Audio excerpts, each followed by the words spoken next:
Hi everyone, I'm David. I'm a wedding and portrait photographer from here in Melbourne, Australia.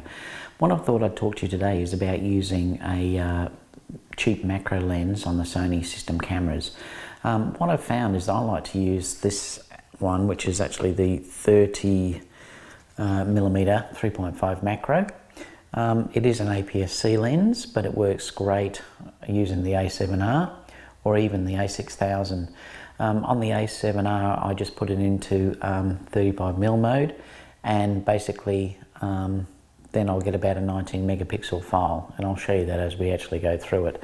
The beauty is basically the size. I have got this Sigma. This is the Nikon lens. You can see the size difference between the two of them. The weight difference is incredible. There is some advantages though for using the larger lens. Obviously I can be further away from the subject using this, and I suppose the bokeh then will be a little bit nicer. This is a 2.8 lens. But I've found that for doing my wedding work, for doing the rings and detail shots, etc., this lens is just amazing. So what I'll do is I'll take you through a shoot and I'll show you how I use it, and then you can actually see some of the results on the camera. So we'll look at those now. Alright, so what we have to do first off is we have to change this lens. Now at the moment it's on APS-C mode, so if I go to the menu, that's why you've got the black marks around the edge of the lens. So if I go to here and it's under the cog menu there and number 6 and turn APS-C mode to on. Now that will then give you your full frame. Now you can see that I've also got focus peaking turned on. So that basically is under a menu through here. Peaking level there is mid, and I've got my peaking color as red. So I'll just go back. Now with macro work, what you want to do is you want to use an aperture that's fairly high, let's say around f9. Because you want enough depth of field in the image. If you try and go too shallow with the depth of field, nothing will be in focus apart from the exact front of the ring. So I'm going to go for around f9. Now I've just placed these in some flowers, and basically I've just added a little bit of illumination with a light just on the left hand side that I'll just adjust. Now you do want to use the lowest ISO that you can use, and I've got this on a tripod, so having a low shutter speed is not going to have an effect at all. So basically all you'll have to do, because this is a live view, is I can just turn the shutter speed until I get the look that I'm after. So I might go around about 1/15 of a second.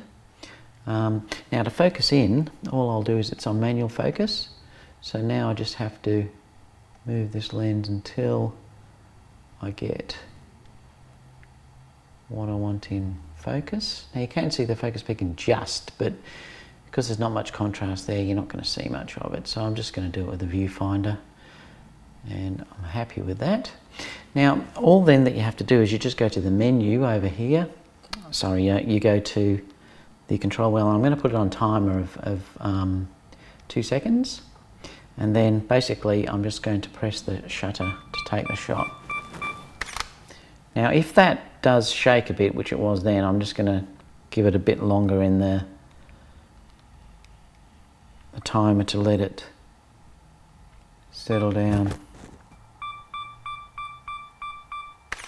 Now that's basically it, and you can see that as we're looking through the image there. Now if you did want to change the depth of field, well then obviously you could change the aperture down or up to give you a different look if you just wanted the front of the diamond in focus. Well, we'll do that now. So let's try 3.5. I'll bring this up again so it's a sort of similar exposure, 80th of a second. And again, I haven't changed the focusing, so I don't have to change that. So we'll take that shot. There you go. It's as simple as that.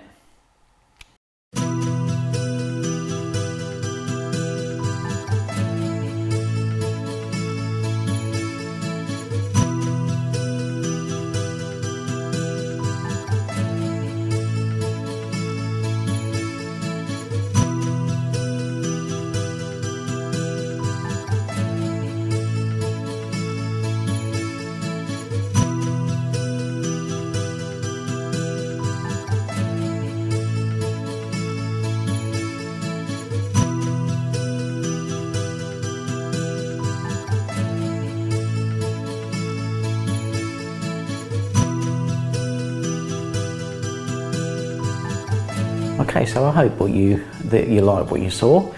I think you can see that it's a really good solution for, especially for wedding photographers, for doing ring shots, etc. If you have any questions, leave those down below and I'll get back to you as soon as possible.